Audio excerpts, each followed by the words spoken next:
నమస్తే జేబీఎం. నేను doctor బొప్పతి Srikrishna, national president Malamanadu. ఈరోజు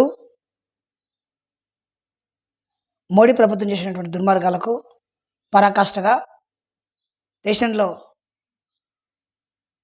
గ్యాస్ కొరత ఏర్పడింది. దీని ప్రధాన ఉద్దేశం ఏంటిదంటే,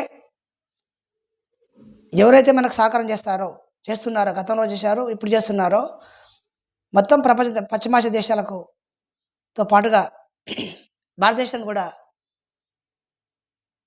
కేవలం ఎల్‌పీజీ, పెట్రోలు, డీజిలు, కిరసనాయిలు కాకుండా మిగతా ముడి సరుకు ఏదైతే ఉన్నదో అవి సప్లై చేసేటువంటి ఇరాన్‌కు మన మద్దతు ఇవ్వకపోవడం వల్ల, కావాలని చెప్పి ఇవ్వకపోవడం వల్ల ఇవాళ ప్రజలు, పేద ప్రజలు, మొత్తం దేశవ్యాప్తంగా ఉన్నటువంటి ప్రజలందరూ కూడా ఇబ్బందులకు గురవుతున్నారు. అందులో భాగంగా బ్లాక్ మార్కెట్‌లో గ్యాస్ కొంటున్నారు.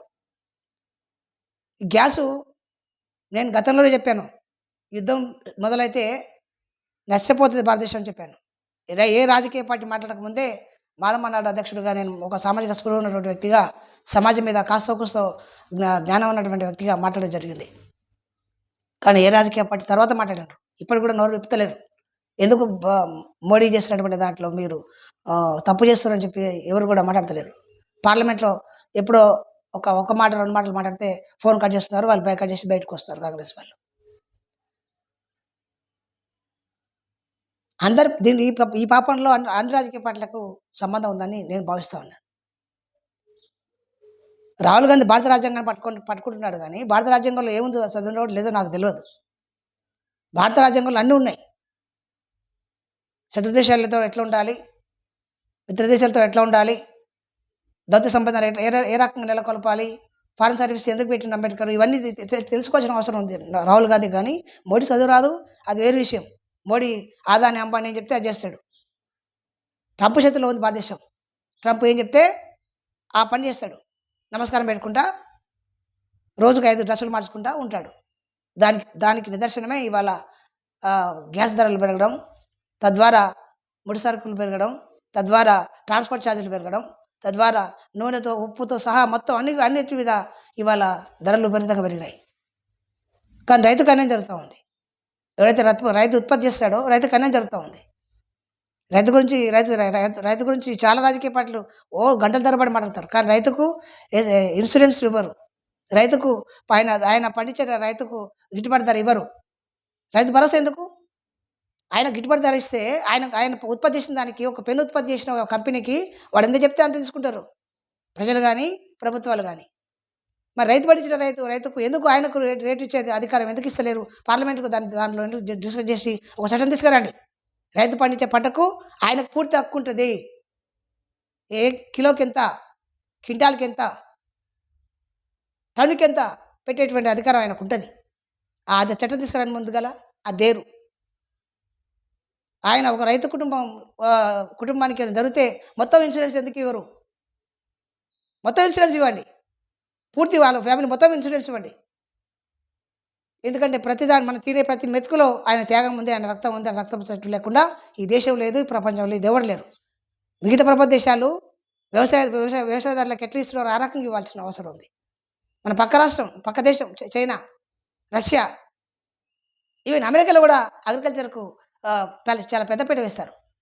అగ్రికల్చర్ అని ఒక ప్రొఫెషనల్‌గా చూస్తారు. కానీ ఇక్కడ అగ్రికల్చర్ చేసేటువంటి రైతుకు కానీ, లేకపోతే యువకులకు కానీ పిల్లలు కూడా ఇవ్వరు. అంటే అంత దుర్మార్గంగా కారణం ఏంటంటే పాలకులు. ఇవాళ మాల్స్ ఏర్పడ్డాయి.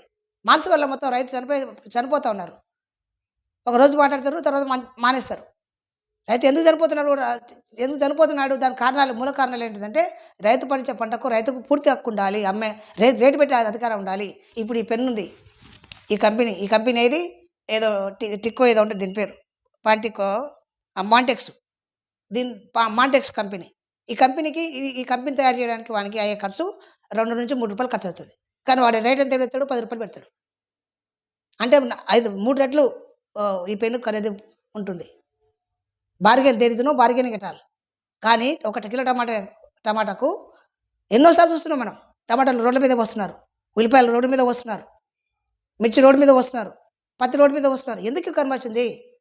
అంటే సామ్రాజ్యవాద చేతుల్లో భారతదేశం ఉంది. సామ్రాజ్య దోపిడీ చేతుల్లో భారతదేశం ఉంది. ఎప్పుడైతే ప్రజాస్వామ్యం చనిపోతుందో అప్పుడు కమ్యూనిజం వస్తుందని చెప్తాడు అంబేద్కర్. తుపాకులు పట్టుకుంటే కమ్యూనిజం కాదు. తిరగబడి కొడతారు. గతంలో బీహార్‌లో నితీష్ కుమార్‌ను ఆయన మంత్రి గాని వెంటాడి కొట్టిండ్రు. అట్లాంటి కొట్టడం ఖచ్చితంగా జరుగుతది భారతదేశంలో. జరగబోయేది ఇప్పుడు అదే. ప్రజాస్వామ్యం చంపేస్తున్నాడు నరేంద్ర మోడీ. దీనికి ప్రతీకారంగా ప్రజలు తిరగబడతారు. ఖచ్చితంగా నరేంద్ర మోడీ ప్రభుత్వాన్ని కూలదోస్తారు. ఇవి నిజంగా ఈ ఎలక్షన్ కమిషన్ ఆఫ్ ఇండియా నిజంగా వాళ్ళకు మాన మర్యాద ఉంటే, వాళ్ళు మనుషులై పుడితే, ఎందుకు మీరు మోడీ గాని లేకపోతే రాజకీయ పార్టీలకి మీరు ఎందుకు తొత్తులుగా మారుతున్నారు? అంటే మీరు బ్లాక్‌మెయిల్ మీరు కూడా వేల రూపాయలు మీరు తీసుకుంటున్నారు కాబట్టి వాళ్ళు చెప్పింది మీరు వింటున్నారు. అడ్డనమాస్ బాడీని మొత్తం నాశనం చేస్తున్నారు మీరు. సీబీఐ నాశనం చేసిండ్రు. సిబిఐది అట్లా జ్ఞాపక వ్యవస్థ ఉంది. సిఐడి లేదు. ఉట్టి జ్ఞాపక వ్యవస్థ ఉంది. దాని ప్లేస్‌లో ఎన్ఐఏ తీసుకొచ్చిండ్రు. ఎన్ఐఏ కూడా మీ చేతుల్లో ఉంది. దోపిడీదారులు దొంగలను ఆర్థిక నేరస్తులను వెంటేసుకొని ఆర్థిక నేరస్తుల చేతుల్లో భారతదేశం ఉంది. పెరుగుతా ఉన్నారు. ఆర్థిక నేరస్తులు పెరుగుతా ఉన్నారు. ఆర్థిక ద్రవ్యోల్బణం పెరుగుతా ఉంది. పేదరికం పెరుగుతా ఉంది. చావులు పెరుగుతా ఉన్నాయి. ఆకలి సూచికలో మనం నంబర్ 1 స్థానంలో ఉన్నాం భారతదేశము. భారత మాతకు జై అంటే సరిపోతుందా? ఏం చేసినావో చెప్పాలి కదా! చెప్పడు. ఏం చేయలేగా చెప్పడు. ఏం చేస్తున్నారు అనంటే ఆదివాసులు చంపడానికి నక్సలైట్లు చంపేస్తున్నాడు. నక్సలైట్లు ఆదివాసులు గారా? ప్రజలు గారా వాళ్ళు? వాళ్ళేమన్నా పాకిస్తాన్ నుంచి వచ్చిండ్రా? పాకిస్తాన్ వాళ్ళకి ఒక న్యాయం ఉంటది. ఈ దేశంలో ప్రశ్నించే వాళ్ళకి ఒక న్యాయం ఉంటదా? వాడు మాట్లాడుతున్నాడు నేను ఒకడు మాట్లాడిండు. సరస్వతి ఏదో పీఠం అంట. వాడు మాట్లాడి హిందువులను కాపాడుకోవాలంట. మరి హిందువులు హిందువులు గారా? ఎస్సీలు ఎందుకు చంపుతున్నారు? భోజనకెళ్ళారా మీరు? బీసీలు ఎందుకు చంపుతున్నారు? బీసీలు గర్భగుడిలో ఎందుకు వస్తలేరు? మలమాది వాళ్ళు దూరం ఎందుకు పెడుతున్నారు మీరు? మలమాది దూరం పెట్టడం వల్ల వాళ్ళు చచ్చిపోతున్నారు వాళ్ళు. అక్కడ కూడా అన్‌టచబిలిటీ ఉంది. కానీ ఇంత లేదు.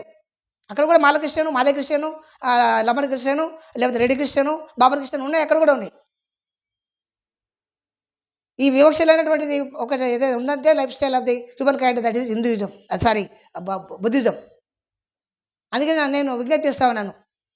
క్రిస్టియానిటీకి ఆ రోజు అంబేద్కర్ ఒప్పుకోలేదు. ఇస్లాంను ఆ రోజు ఒప్పుకోలేదు అంబేద్కర్. ఎందుకంటే రెండిట్లో కూడా అన్ని సిక్కు మతస్థులు వచ్చిండ్రు. హిందూ మతస్థులు, పీఠాధిపతులు వచ్చిండ్రు. శంకరాచార్యుల వాళ్ళ అనుచరులు వచ్చిండ్రు. ఆయన దగ్గరికి మతం మారుతా అని చెప్పి ఒక స్టేట్మెంట్ ఇస్తే దేశం అంతా భయపడిపోయింది హిందువులందరూ. మొత్తం ప్రపంచ దేశాల నుండి చదివినటువంటి అన్ని మత గ్రంథాలు చదివినటువంటి అంబేద్కర్ ఏ మత గ్రంథంలో అన్ని మత గ్రంథాలలో స్త్రీకి పురుషులకు సమానత్వం లేదు. కులాలున్నాయి. ఒక మనిషి చూసేటువంటి అవకాశం ఏ మతంలో లేదు. ఒక బుద్ధిజంలో మాత్రం ఉంది. బుద్ధిజం అంటే లైఫ్ స్టైల్ అది హ్యూమన్ కైండ్. దాంట్లో మాత్రమే సమానత్వం ఉంటుంది కాబట్టి దయచేసి మిత్రులారా, ప్రధానంగా ఎస్సీలు మనం అందరూ కూడా బోధన తీసుకుందాం. అప్పుడు అదొక్కటే మార్గం. ఈ దుర్మార్గ బాపన మతం అది హిందూ మతం కాదని చెప్పి, హిందూ అంటే ఆయన చేసామని చెప్పిండు. హిందూ అనేది భూత పదం అని. అది బాపన మతం అది. బాపన మతం అంటే ఏంటిది? నియంత్రణ. ఆ నియంత్రణ మతం మనకెందుకు? బౌద్ధంలో మనకు స్వేచ్ఛ ఉంది. మన హక్కులు కాపాడుకున్న రిజర్వేషన్స్ దాంట్లో వస్తాయి. ఎందుకు మనం బౌద్ధ మతం తీసుకోవద్దు? కాబట్టి బౌద్ధ మతం మాత్రమే ఈ నియంత దొంగలకు ఏదైతే ఉందో బాపన మతం ఉందో ఆ మతానికి విరుగుడు. కాబట్టి ఆ దిశగా మీరు ఆలోచన చేస్తారని మరి నరేంద్ర మోడీ ప్రభుత్వాన్ని దించాలని కోరుకుంటూ ముగిస్తున్నాను. జై భీమ్, జై ఇండియా, జై భారత రాజ్యాంగం, జోహార్ పీర్రావు.